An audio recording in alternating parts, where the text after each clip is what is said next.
మారీచులతో యుద్ధం చేస్తా ఉన్నాం. మంచి చేయడానికి మీ బిడ్డ మీ అన్న 4 అడుగులు ముందుకు వేస్తే 8 అడుగులు లాగాలని చెప్పి తాపత్రయపడే శక్తులతో ఈరోజు యుద్ధం చేస్తా ఉన్నాం. ఈరోజు యుద్ధం జరుగుతూ ఉన్నది, వాళ్ళు చేస్తా ఉన్న యుద్ధం కేవలం జగన్తో కాదు.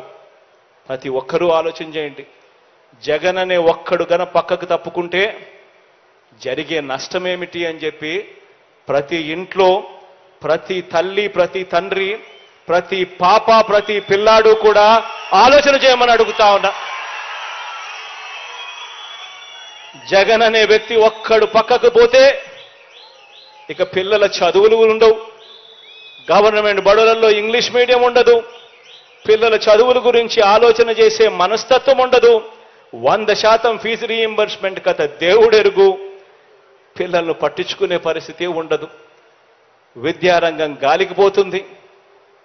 పేదవాడు అప్పుల పాలు కాకుండా వైద్యం అందాలి అన్న పరిస్థితి, ఫ్యామిలీ డాక్టర్ కాన్సెప్టు, ఆరోగ్య సురక్ష కాన్సెప్టు, పేదవాడికి నేరుగా మందులు అందిస్తా, ఇంటికే వచ్చి అందిస్తా ఉన్న మందులు, ఆరోగ్యశ్రీ నిర్వీర్యం, ఆరోగ్య ఆసరా కథ దేవుడెరుగు, ఇవన్నీ కూడా జరుగుతాయి.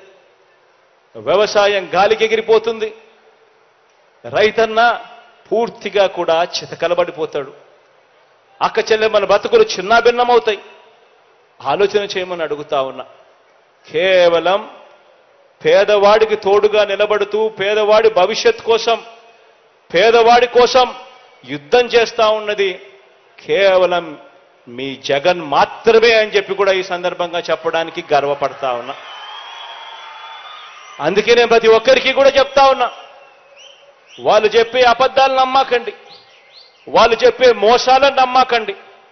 రాబోయే రోజుల్లో ఇంకా అబద్ధాలు ఎక్కువ చెప్తారు, రాబోయే రోజుల్లో ఇంకా మోసాలు ఎక్కువ చెప్తారు.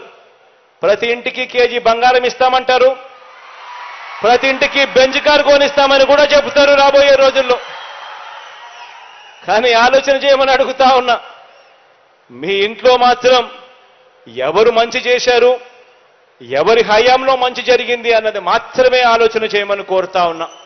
మీ ఇంట్లో మీ జగన్ వల్ల, మీ అన్న వల్ల, మీ తమ్ముడి వల్ల, మీ బిడ్డ వల్ల మీ ఇంట్లో మీకు మంచి జరిగి ఉంటే మాత్రం మీ అన్నకు తోడుగా మీరే ప్రతి ఒక్కరూ కూడా అడుగులు ముందుకు వేయండి, సైనికుల్లా నిలబడండి అని మాత్రం చెప్తా ఉన్నా.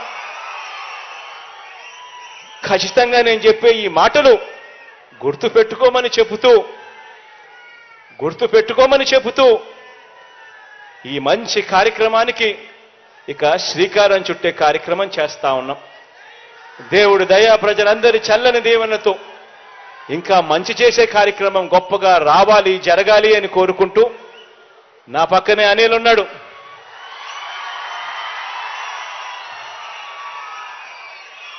నిజంగా అనిల్ను చూసినప్పుడల్లా నాకు అనిపిస్తుంది, అనిల్ మాదిరిగా ప్రతి ఎమ్మెల్యే కూడా ఉంటే మాత్రం ప్రతి నియోజకవర్గానికి మంచి జరుగుతుంది. మనిషిలో నిజాయితీ ఉంది, నిబద్ధత ఉంది. అనిల్ లాంటి వ్యక్తిని, నా తమ్ముడిని మీ అందరూ కూడా గొప్పగా దీవించాలని మనసారా కూడా ఆకాంక్షిస్తూ కోరుతా ఉన్నాను. తాను కొన్ని విషయాలు నాకు చెప్పాడు. తాను చెప్పిన కొన్ని విషయాలలో నాకు డీటెయిల్గా కూడా ఇచ్చాడు. కొన్ని రోడ్లకు సంబంధించి, తాను అడిగిన నీటికి సంబంధించి, రోడ్లకు సంబంధించి, కొన్ని కాన్స్టిట్యున్సీ డెవలప్మెంట్కి సంబంధించి అడిగాడు. ఇవన్నీ కూడా ఖచ్చితంగా తనతో పాటు నేను కూడా కూర్చొని, నేను కూడా అధికారులను పిలిపించి ఇవన్నీ కూడా యుద్ధ ప్రాతిపదికన అడుగులు ముందుకు వేసేట్టుగా చేస్తాను అని కూడా ఈ సందర్భంగా ప్రతి ఒక్కరికి కూడా తెలియజేస్తా ఉన్నాను. ఇక బటన్ నొక్కే